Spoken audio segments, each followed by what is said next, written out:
সোনা পাপারা দিদির কাছে আলতা পড়েছে, ওদের সবকিছু নিয়ে বায়না। দুদিন আগে নেল পালিশ আমার পায়ে আলতা দেখে পরিয়ে দিয়েছিল, আর এখন আবার দুদিন আগে দিদির নেল পালিশ পরিয়ে দিয়েছিল, এখন আলতা।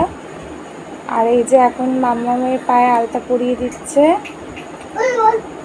আর এই যে নেল পালিশটা, এটা আবার সৌর্য সোনা আমাকে পরিয়ে দিয়েছে, তো এখন দেখতে এসছে।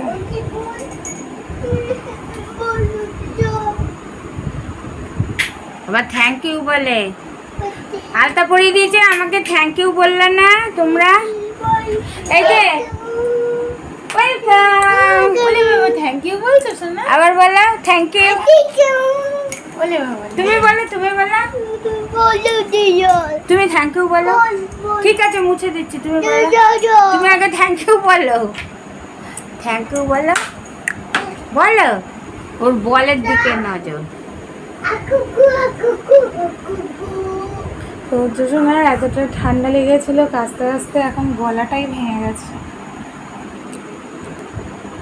থ্যাংক ইউ বলেছো?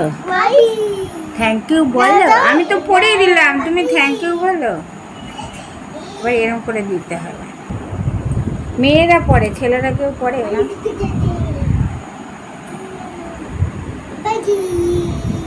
দিয়েছি, দাও, এই পা দাও, এই পা দাও, তোলো, পা তোলো। হ্যাঁ,